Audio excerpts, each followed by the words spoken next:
It is time for your favorite Android podcast from the crew of blindandroidusers.com. Kick back, relax, and enjoy another fine episode from these Google fanboys and gals as they navigate Android from a blindness perspective. And now, here are your hosts. Before we start the podcast, we sympathize and pray with those affected by Hurricane Nicole and also those impacted by the earthquakes in Delhi. Hello, everyone, and welcome to the Blind Android Users Podcast. This is episode 101, and I'm calling it the Google Fanboys episode because the girls decided to ditch us. So it's me, Warren Carr, Doug Cameron, John Dyer, and Austin Pinto. We're recording today, November the 12th, 2022. For today's episode, we are simply reflecting on the Centurion party that we had last week. That's episode 100. Thus, talking about what we discussed last week and reflecting from the podcast crew viewpoint. Coming up in this episode, we have announcements. Austin will bring us those announcements. This is then followed by the spotlight, wherein Mariam, the red-headed stranger, brings us something about Samsung diagnostics. We then will turn our attention to the items that were raised during the Centurion party. The first item we're talking about is the Google camera and the Samsung camera. For the second subject matter, we talk about the marriage between Windows and Android. Third, we talk about TTS engines. And we conclude today's episode by talking about the speakers on our phones. Boys, welcome to the Google Fanboys podcast. Austin, what's going on, my man?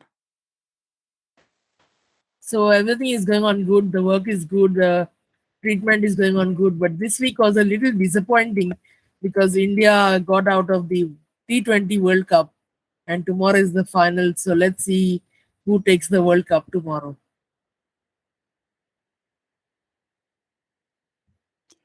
Well, maybe if India is getting out, maybe next time they'll come back stronger. You know how these things go. Sometimes the falling out is only to get you ready for the next one and Yeah, be even better. yeah. So, who do you think is going to win? I think Pakistan should win because England defeated us, so Pakistan should win. So now you're throwing your support behind Pakistan. Yeah. Well, good. I hope Pakistan wins, but I don't know if England was strong enough to beat you guys. They might as well be strong enough to beat the Pakistanis, but we'll see what happens. John, what's going on, my man? Hey, it's been good. I had a pretty good week. I've been selling some stuff on eBay, and I realized this morning that they're withholding my funds until I provide my state-issued ID, which I just realized expired earlier this year. So I'm gonna have to jump through some hoops to get a new ID to be able to get my money from eBay. But other than that, it's been a good week. Well, get that baby renewed so you'll have Moolah in there to share with the party. I will. You got to do that, bro. They make these changes. I don't remember me having to do that, but I haven't sold on eBay for quite a spell. So Yeah, these are things to keep in mind. I've sold on there for probably over 10 years, and this is the first time they've asked me to do that. So it must be something new. Yeah, interesting. Doug, what's going on, bro? Not a whole lot. Just got some new Windows installed yesterday, and I'm not referring to Windows 11. I'm referring to physical clear see-through Windows. So it's been pretty good. Well, wonderful. We are doing well here at my end too. And yesterday I was busy setting up a bunch of phones. I think I set up to 7 different phones. Spent over a boatload of moolah, not necessarily from my pocket, but a lot of my friends wanted me to buy them stuff. And some of those things started arriving yesterday. And so I was setting up a bunch of phones, and still more are coming this week or next week rather. Let's now turn on to announcements. Austin, what do we have? So we have some small announcements. The first announcement is we received feedback saying that we are not posting the show notes on the groups on various mailing address lists and our mailing list in particular. So from this episode onwards, we will post the discussion that happened in the show on the mailing list. The second announcement is we crossed a small milestone on our YouTube channel. We are now 776 subscribers strong. So keep on growing.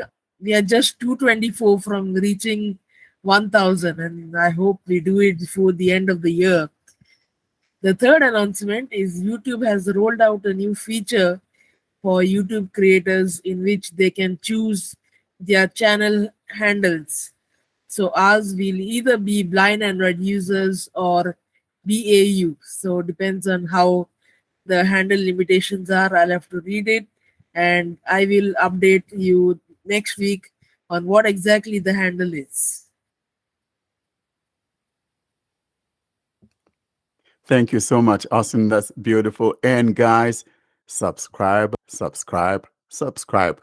I want to see you guys subscribing because if you're listening to us, please subscribe to our channel and roll us over that hump. Let's get over to 1,000. As Austin said, I would love to see us crossing over to 1,000 subscribers by the end of this year. Can we do it, guys? Yes, we can. So let's do that. And we'll talk about the handle next week when Austin finds out which one it will be. Now, let's turn our attention to Mariam's diagnostics, and that's about Samsung phones. Hello, everyone, and welcome to a new little quick tip that I thought I would share with you all. So I'm going to be talking about device care on Samsung devices.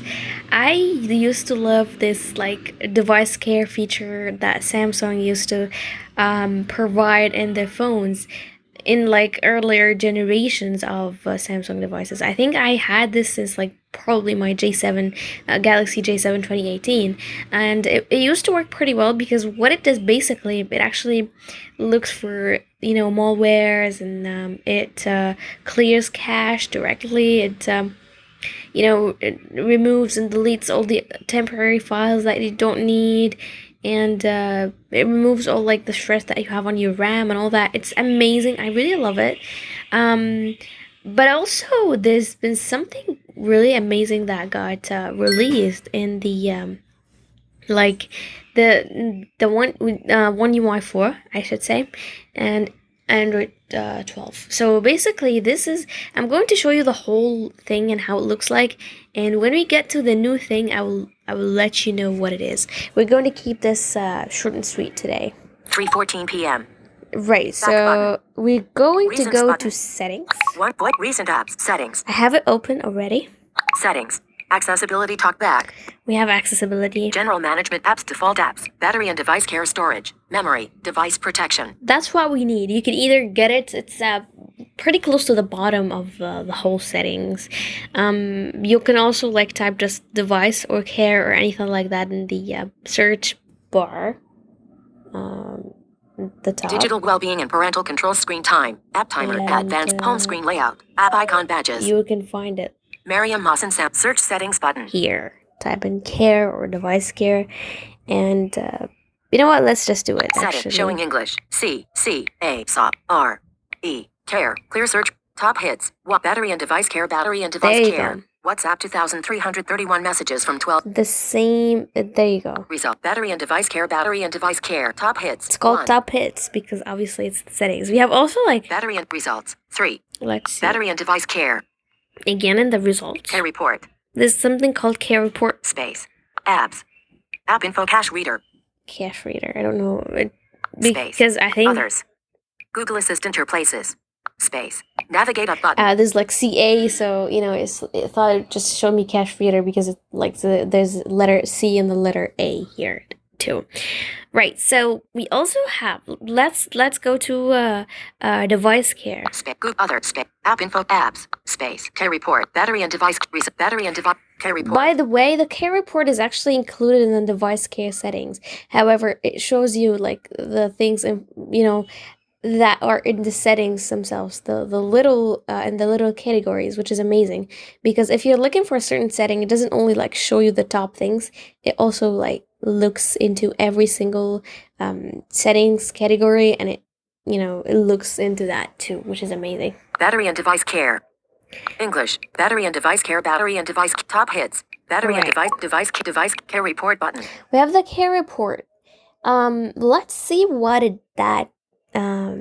it? Care report. Navigate up. Care report. App issue history.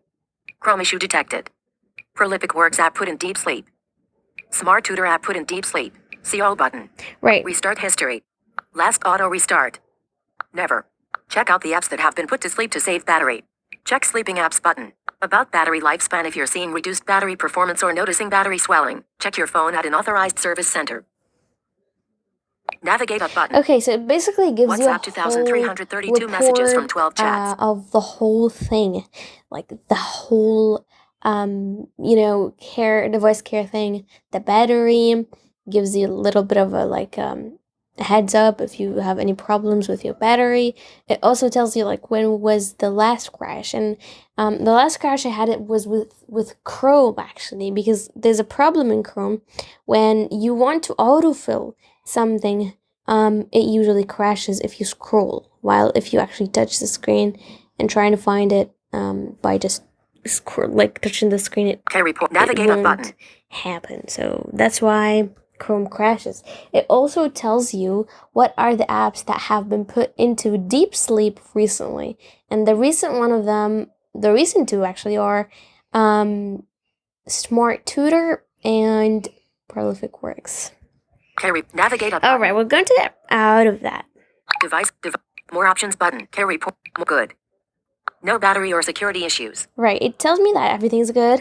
Optimize now button. You can hit this optimize button and it's going to do all the things, look for scan the device and all that.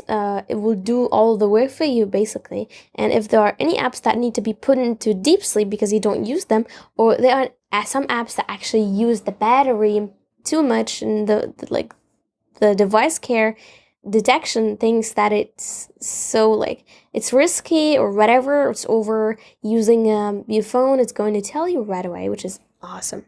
Okay. Battery 19H 24 meters left, 83% available. You have the battery, it tells you how much you have. Storage 137.6 gigabytes available. It also tells you the storage here. You can basically open that and you get the battery and the storage categories. They're not really related to the device care thing. Memory 2.5 gigabytes available, 4.5 gigabytes used, and 8 gigabytes. Right. So this is the RAM. Device protection. The memory. Device protection scan needed. This device protection, and it uses McAfee software, I should say. And if you go in here, device scan needed. Last scanned 2022-09-20. Obviously, the last scan I did, I had run was on September 20th, 2022. McAfee and Samsung, keep your phone safe by searching for malware and suspicious activity. As I said, it's McAfee. It's it's the software that Samsung uses basically to do the scan for any malicious softwares or anything like that. Powered by McAfee. Scan phone button. And you can pretty much click on that button and it's going to start doing a full scan of your phone. Once it detects anything, it will let you know. It's decent. It's decent, not the best, but it's okay. It works. Because, you get it, so why not run a scan every now and then, right? Tip. Need to scan other devices? Right, so... Let McAfee help to protect your... This is basically an advertisement for the McAfee app, which is it works also on Windows, I think. Okay, we're going to get out of here. Back button. Device care. Storage 100. Memory device per additional care. Additional care. And here we come to the new feature, or the feature that I really loved that I mentioned in the beginning of the clip. Software update. We have the software update. Basically, this is pretty much the same one you get in the settings, the bottom of the settings.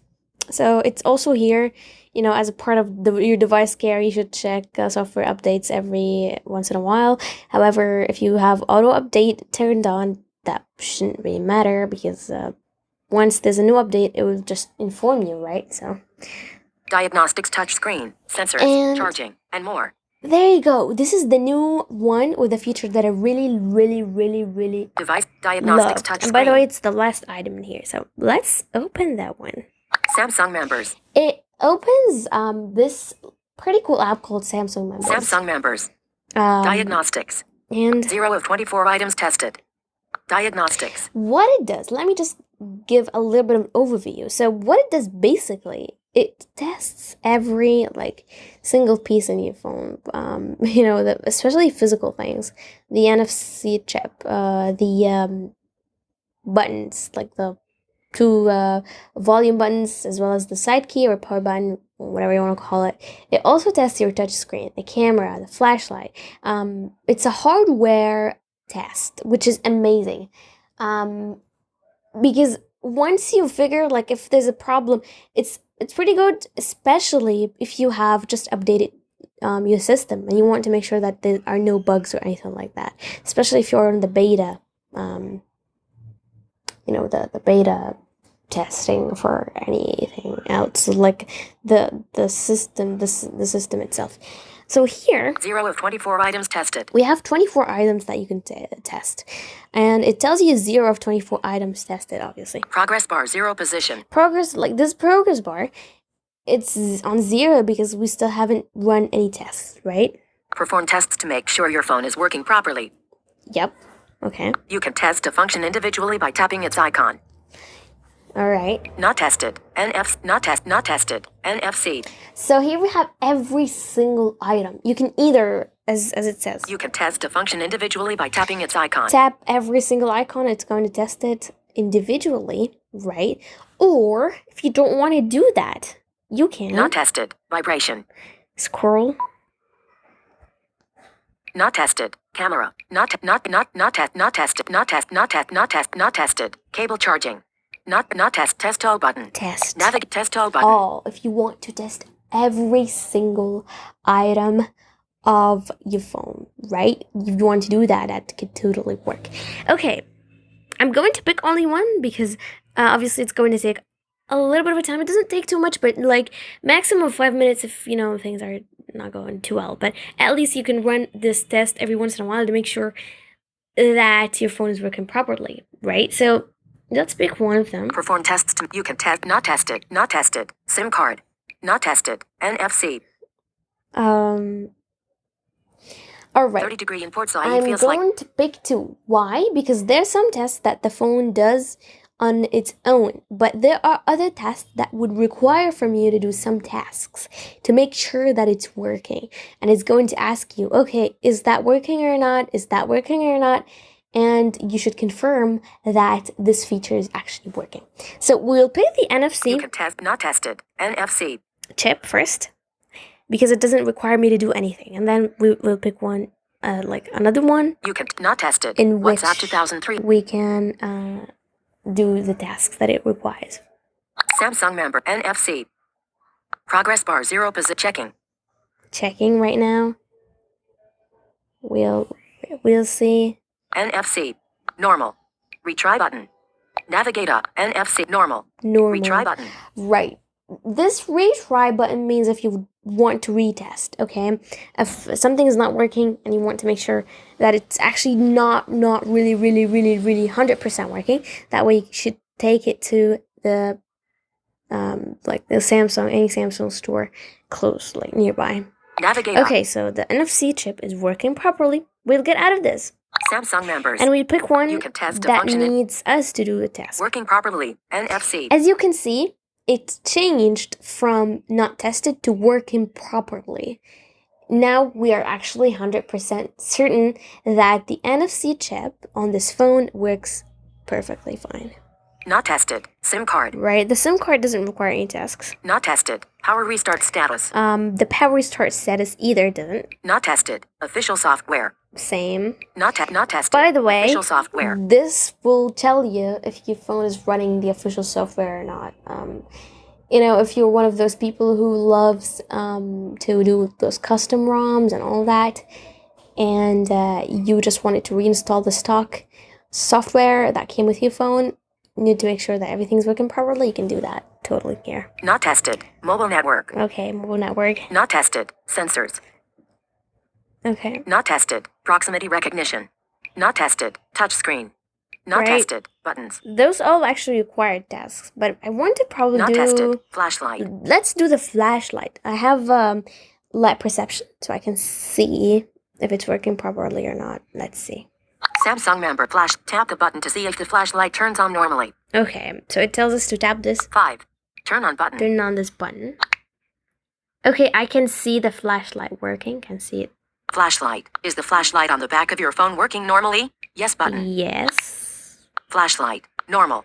Retry button. Okay, I see. Navigate up. Turn to normal, and if we get Samsung out of map. here, Not tested. Not tested. Sensors. let's see. Not tested. Not tested. Working properly. Flashlight. It tells us it's working properly. So this is basically how you can do it. I think it's good to do that, every now and then, make sure that everything's working properly. Aim like on your phone, or if you need to take it to any other, like any Samsung store or anything like that. However, let me know if this feature is actually available on other phones in a different way, because I'm really curious as to whether it's an only like Samsung phone exclusively, or there are other companies or brands that did actually this, even if it's in a kind of different light. Let me know about that. I'm really curious. And I hope you like this little tip and little demonstration of the device care. It's always fascinating to me. I really, really, really love it. I go to this like device care thing every now and then, and run those tests and do all these pretty cool things and do this scan to make sure that I don't have anything on my phone, which is awesome. So try that out and let me know how it works with you. And I hope you like this one. Thank you so much for listening, and we'll see you in another demonstration. Thank you, Mariam. Even though you're not here, we appreciate you being on here. We now turn our attention to our first item that we talked about last week, and that has to do with cameras on both the Google and Samsung phones. Boys, any of you would like to talk about this? Because so basically what we talked about, as you guys heard in the celebration last week, and we want to thank those of you that participated. And if you didn't participate last week, we have that 2-year anniversary coming up on December the 17th, and we would love for more people to join us. This is going to be another big one, a huge milestone, saying we're now 2 years old. And so we'd love for you guys to be part of that celebration. But for now, let's reflect on that thing that we talked about last week, and we're talking about cameras. That's the first item that we talked about. And we are going to talk about the one on Google and on Samsung. And for starters, though, how about seeing what that guided frames is? I never did get the time to demonstrate it when I set up my Pixel phone because it needed to be downloaded and it had not been updated. So I have it, and I'm going to grab my phone and show you how it works. 10:06 a.m. Unlock. Device unlocked. Home screen 1 of 3. So here's my phone. I have my phone in my hand, and I'm going to find and tap on the camera app, which is there on the dock. Camera. There's my camera, Camera. Switch to front camera. Button. and I'm going to tap switch to front camera. No faces in frame. Take photo. Button. One face. Move your phone slightly right and down. Your lens One face. Move your phone slightly right. One face. Ready for selfie. 3, 2, 1. Photo taken. One face. Good for selfie. Ready for selfie. 3, 2, 1. Photo taken. 1 face. Good for selfie. 1 face. Good for selfie. One face. Good for selfie. Ready for selfie. 3, 2, 1. Photo taken. One face. Good for. So as you can see, I should have turned on the light in here. It would have helped too. But as you can see, that's how it works. And every time you hear that countdown, that's saying, hey, I'm ready to take that picture and all of that. And then the last chime would be that the camera or the picture has been taken.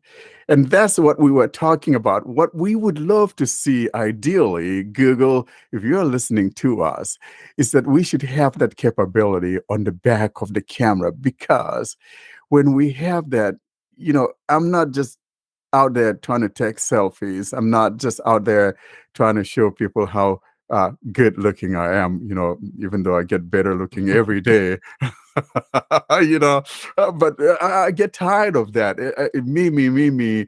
I want to point the camera at John, for example, for a change. Let's talk about John, not just about me, So I I want to did be able notice to. that that talkback was saying one face, good for selfie. And I was like, is it just saying, okay, Warren's attractive enough to take a selfie, so I approve his process.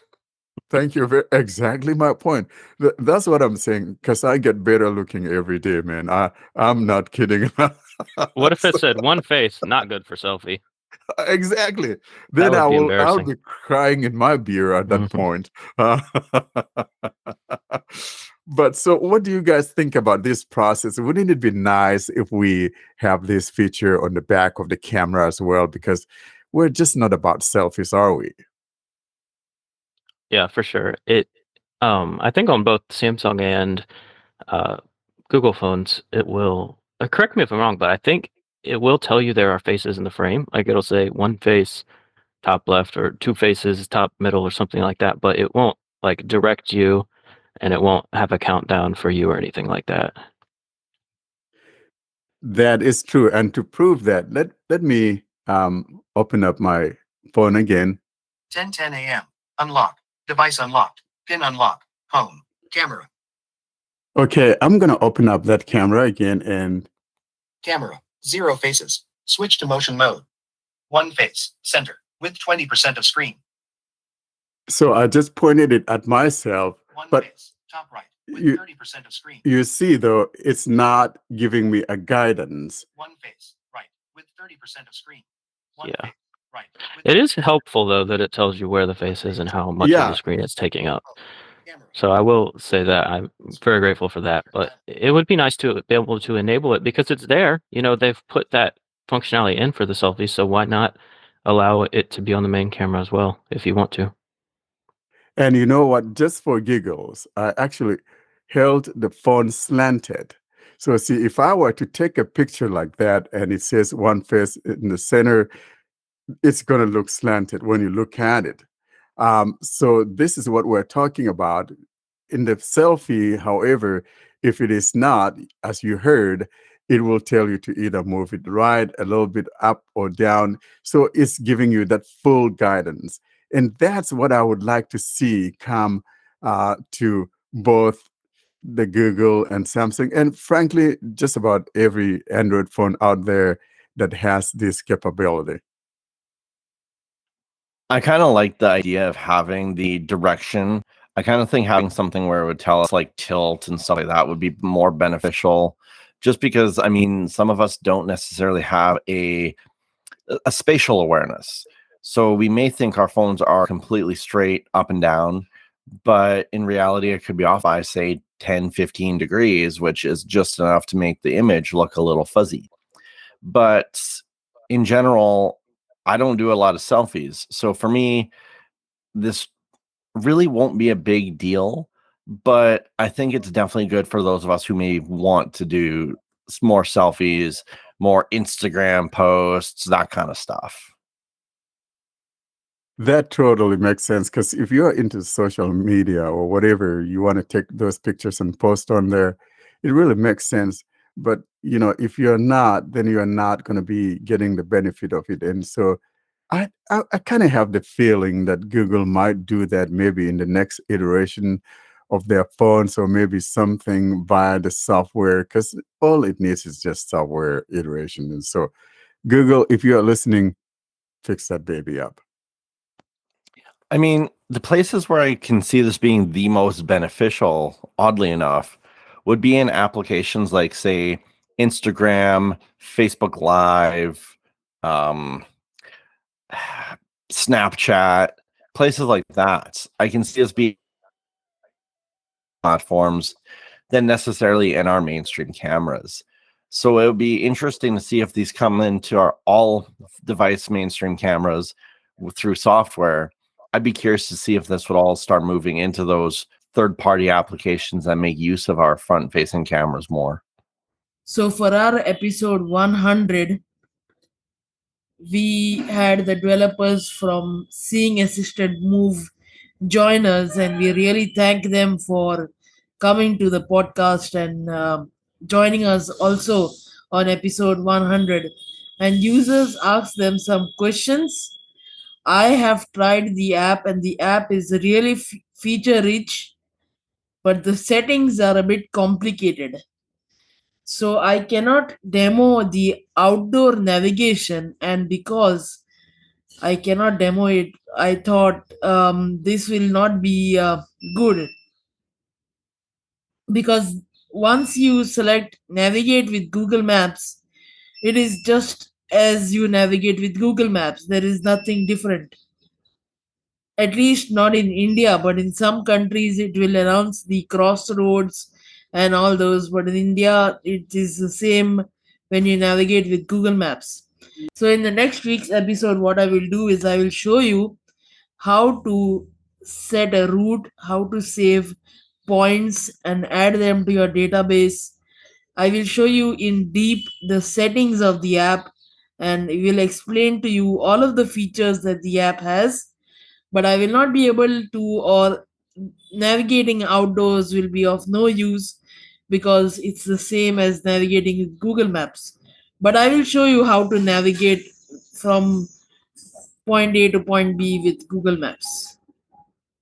So now let's turn our attention then to that marriage between Windows and Android phones. And of course, we'll be talking about Samsung does it beautifully. I just got a little Samsung phone that I've been playing with. I haven't, though, linked it with my computer. Uh, Cam, have you linked yours? Would you kind of help us talk about some of the benefits when one has the two married to one another? Sure. Basically, I don't use all the features that we have available through the link to Windows. But if you have a Windows PC, and some have it already pre-installed, some don't, but there's software called Phone Link. And this will be what your link to Windows on Samsung and some other devices will use to communicate between your phone and your PC. So basically, the way I would explain it is kind of similar to a virtual desktop, except you're only able to access the applications on your phone. So primarily, you're going to use this for stuff like your text messaging, your phone calls, receiving notifications through your computer from your phone. But it also does allow us to access our photo libraries and in some cases, other applications on our phone. I can't speak to the accessibility of, accessing stuff like, say, Facebook Messenger or Telegram through the link to Windows platform, because that's just not what I use it for. But I can tell you that if you're, say, browsing the web through whatever your browser of choice is on your PC, and you come across a phone number that you want to call, and it happens to be a link, you can actually click that link on your PC and have it send it to your phone, so that as soon as you unlock your phone, you'll have a notification that'll allow you to click on it. It'll automatically enter that phone number in your dialer and you can call it. So it really gives a little bit more automation to the whole process of one device, one platform, opposed to having a phone and then a tablet and then your computer and having to find other third-party software to connect them all together. So, I mean, I use it on a fairly frequent basis, mainly for the notifications and texting between myself and friends, family. But I see so much more potential for this as it grows to make it easier for us to access other applications on our devices. I kind of think it would be great to see the marriage from Windows and Android in this platform to maybe extend into including software like Samsung Dext, where we can then maybe even access our phone in a virtual machine, like through the link to Windows, and have all the accessibility of TalkBack built into that, making it even easier to use with the keyboard. So there's a ton of potential in it, combined with the amazing abilities it already does have. There is a way to link other devices to Windows in Windows 10 and Windows 11. I had demoed this sometime back, and it's on our YouTube channel. So I'll find the link and put it in the show notes. So please read the show notes on YouTube, and it's easier to read it on the website. So you can get that link and listen to the demo. I think I prefer that link to Windows because it makes it possible for one to use it regardless of what carrier you're on, and being able to manage your phone calls while you're on your computer, whether it's a text message or it's that call that you want to return or answer that call. It is very important. Then it kind of detangles you from picking up that phone and holding it to your ear or whatever. I really like that process. And so that's what I do with mine using Google Fi. And since this is possible on other phones using that link to Windows, I think people should give it a try. And we do have that demonstration on our YouTube site, right, Austin, as you indicated? Yeah, correct. So I'll find the video and I'll put a link in the show notes. Let's now turn our attention to the third item, and that's the question of the TTS engines. For us as blind people, this is a very important matter, and we talked about this last week. And so as we reflect on this, I know a lot of TTS engines came up. We talked about DeckTalk, possibility of having DeckTalk come on to Android. We also talked about the disappearing eloquence from our phones as we move on to Android 14. And then I think there was another one we talked about, which was the Symphony TTS that is yet in the making. It hasn't come yet, but it's a wishful thing, and we're wishing that it would come to Android. And so, guys, having talked about that, I know it was a very passionate subject, and people talked with passion and all of that. Now, as we reflect on this, what do you guys think about this possibility that we might have something like the Symphony TTS or possibly have something like the DeckTalk? Now, personally, I'm not one that cared much about DeckTalk. A friend of mine used to say that the DeckTalk TTS sounded like someone has a gun to his butt or something like that. I never quite liked it, but you guys, tell me what you think about it. If you didn't have it, I think we had it also. Something similar to that DeckTalk was the one on our phones, like the mobile speak that had, that thing for the Nokia and Windows Phone. And frankly, they sound the same because you have that perfect Paul and you have the other voices there. I think the one that people used to like was that perfect Paul. So I've never used DeckTalk. Is it like, does it have more of a robotic sound like eloquence, or is it more of a, does it sound more like a human? Oh, no, it's more robotic than Oh, okay. eloquence. I never. And that's what people like about it, right? Yes, well, but I think why people like that was because back in those days, everything was very robotic, and I think that one was a little bit clearer because when you compared it to things like the sounding board or whatever, those things were horrible. And so the deck talk was like the king on the hill.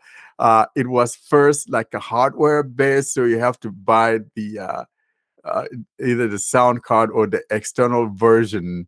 But then I think it moved onto the software, and I think Windows Eyes used to have it.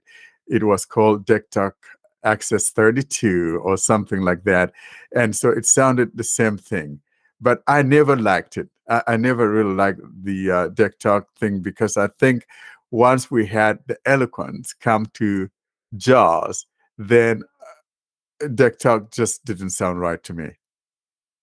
Yeah, I personally like the more natural sounding voices, but I know people who are hard of hearing or people who like to use their a high TTS rate. It's a lot easier to understand those more robotic voices at higher TTS rates. And I think that's part of the reason why these new voices that Google has introduced, they only work up until a certain point, because with these natural sounding voices, they start to be very hard to understand at higher rates.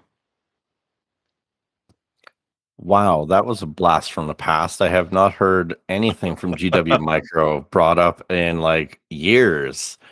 I didn't actually realize that they used that same TTS for a while, because when I was using Windows, we already had Eloquence installed, so that's kind of cool. But yeah, I'm kind of like John. I've never used DeckTalk before, so I'm kind of interested to see what it's like.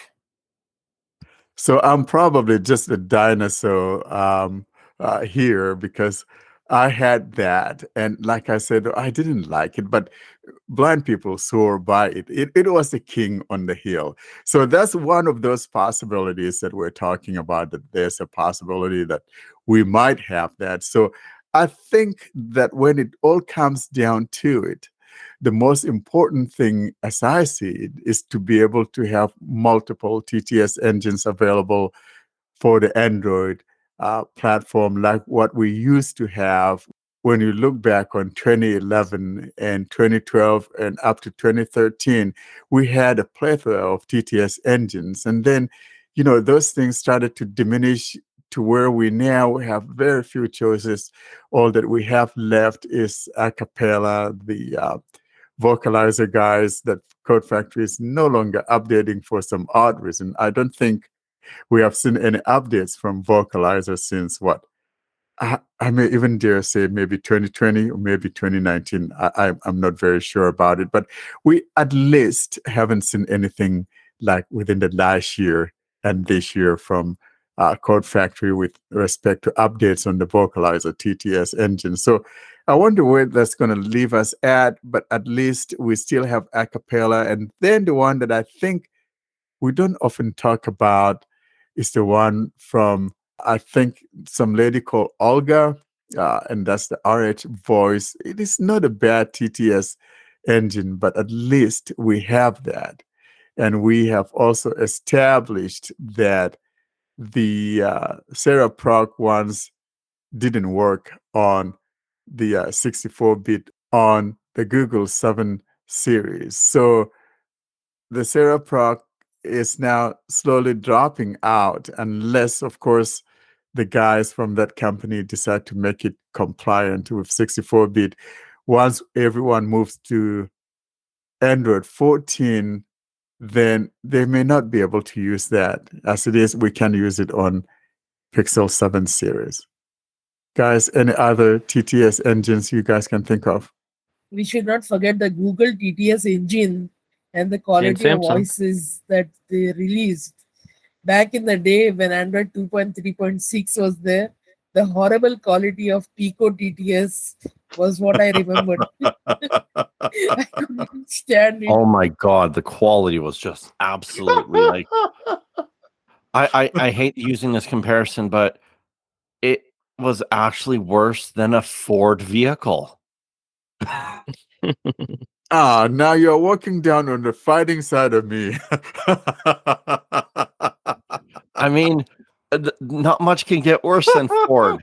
And I honestly think the Google TTS back on like 2.3 and Up until like even a couple years ago, I honestly think the Google TTS was definitely worse than them. Yeah, I think that Pico or Pico, whatever, but though it was there, right? We still have it on some custom ROMs. For example, the Lineage custom ROM still supports that Pico or Pico TTS engine. It was terrible, but it kind of got you going till you could get something better. You know what I mean?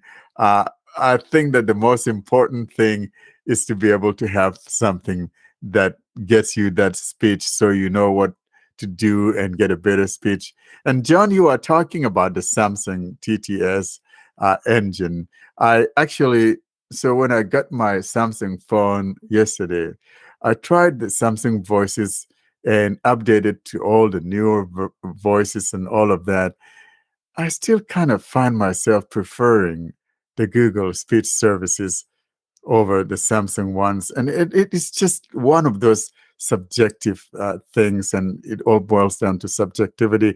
I know some of my friends love the Samsung TTS engine and the new voices. I don't quite like them. Yeah, I like the Voice One on Samsung, but it kind of well, the thing about the Samsung voices, a couple things, they're very slow, so you have to speed them up to like at least 2 or 300% to get them to like sound normal. But also they take too much of a break between like paragraphs. So I'm not a fan of that. And no matter how you adjust the actual TTS rate, like it doesn't affect how long they pause between breaks.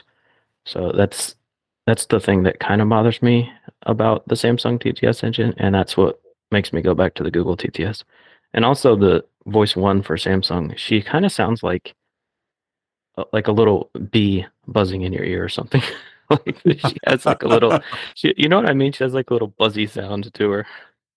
So we could just call her the busy buzzy bee, you know. Busy bee, yeah.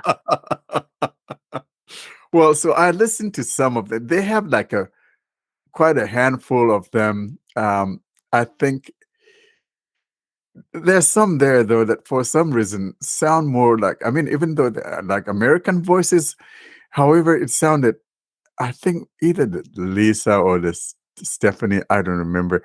One of those sound more like a British voice to me. I just don't know why.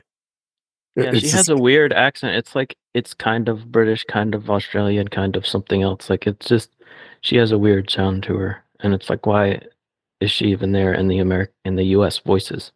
exactly. I would have thought that would be like a British uh, voice or something, but I just couldn't make out the reasoning behind it. But yeah, so we still have those things on there. But guys, we need some renaissance of the TTS engine on Android because people are kind of still crying about eloquence gone or soon to be gone if you are not at the moment using the Pixel 7 series, which of course it doesn't work there anymore. But if you are going to be on Android 14 come next year, then that's going to be a problem. And like John, you said earlier, most especially for our brethren that are hard of hearing, that eloquence is what they kind of prefer because it makes more sense to them. And I just hope we find something else. And you guys should try other ones like that RH voice from Olga. I think it's not too bad. Or the e-speak, for example, guys. That e-speak is another one that is not too bad in the sense that, I mean, it's robotic. Probably is the worst culprit when it comes to being robotic here. But it has that responsiveness that people are after. So if you don't mind the robotic voice, but as people have said again and again, these things can be made to have better sounding voices, but it involves a lot of work and people who have the know-how to be able to do that. And I'm hoping that someone on our group or someone that has the ability to could take something and give us better voices on that e-speak?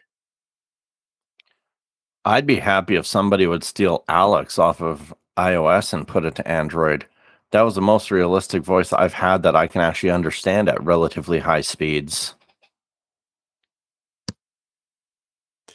Yeah, I think our friends on the other side now are kind of chiding us now because now they have more voices, more than they can shake a stick at when one compares it to what we have on our side of the platform. I say iOS can keep Alex. I don't need him. Yeah, Out of I never used it myself. I just I think the one I chose was one of the vocalizer voices. Yeah, out of everything iOS has given us, I definitely think, well, actually, I should rephrase that. Everything Apple has given us, I definitely think that the Reed voice, not Reed, Alex voice, is probably one of the best. It's been on Mac for, I think, ever. And then when it came over to iOS, it was like the best voice I ever could find. So that's actually the one thing I do actually miss about iOS is having the hyper real voice, where most of our voices on Android, in my opinion, are still fairly robotic, even the realistic ones. So I don't know. We have a lot of room to grow. And I mean, the blind people in the world right now really should start seeing who can create the best realistic voices. We need more blind people creating the technology for blind people. Exactly. And you know what? I think one of the arguments that we constantly hear is that, oh, these things get too big. But, with all the storages that we have on these modern phones, we could accommodate such things. For example, I don't think it would be too much to ask for, or it would be too much for anyone to have a voice that is 1 gig in size and sounding good.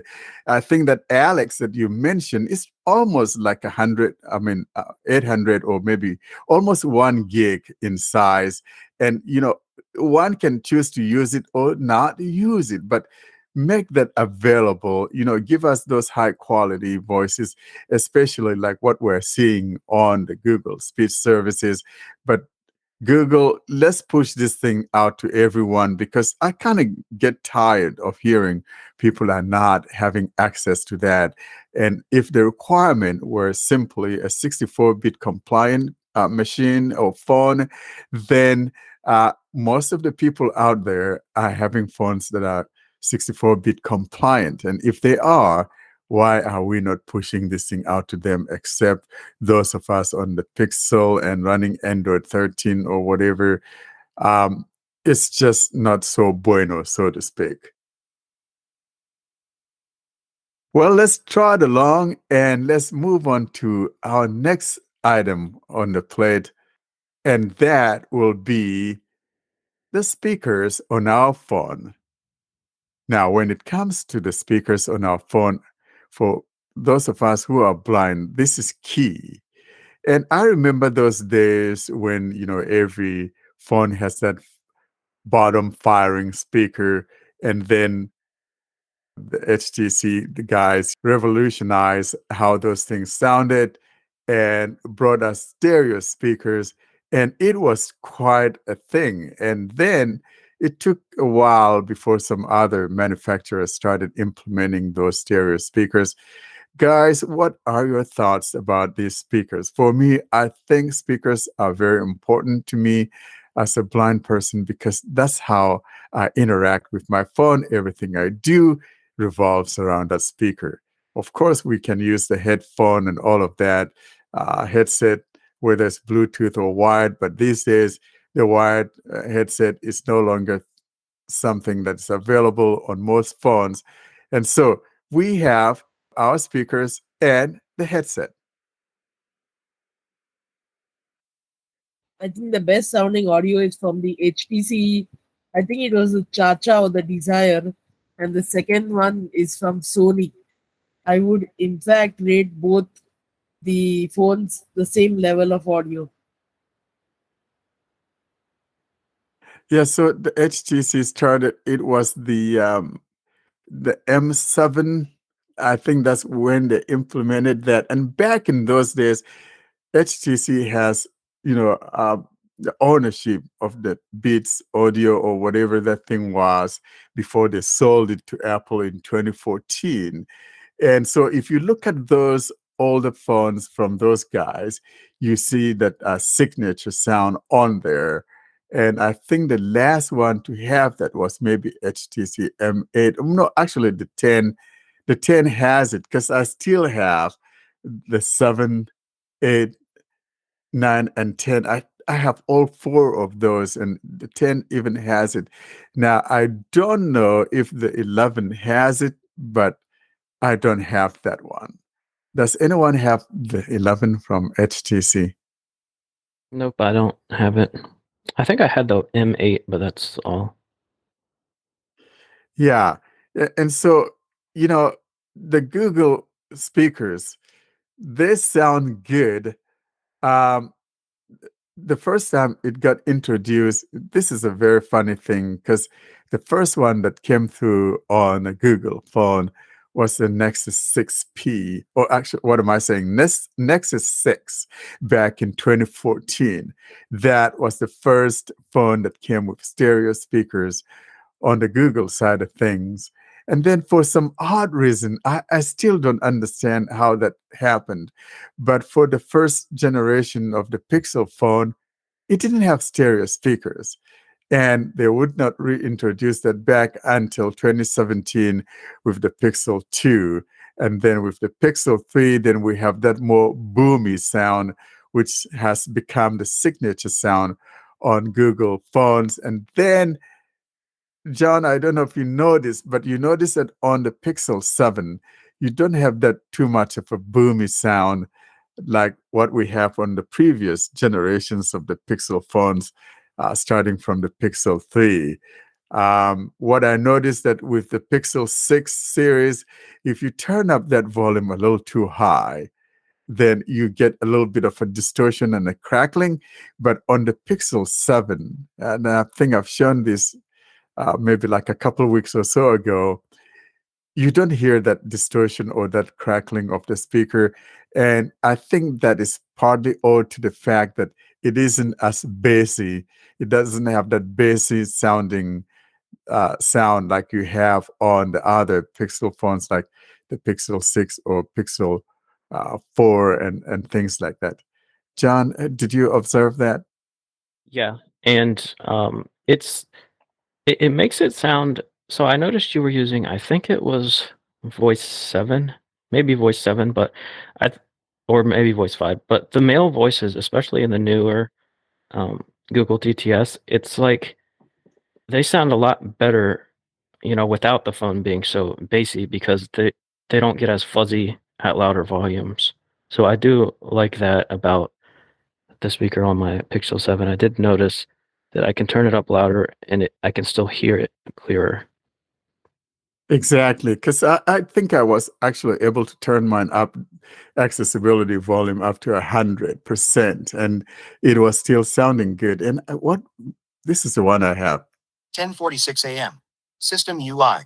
10:46. I think that is voice, whatever. Maybe it's either voice 5 or voice 7. I think it's voice 5. And I Okay. really like them. And because they're nice and clear, like you've indicated, John, they're not,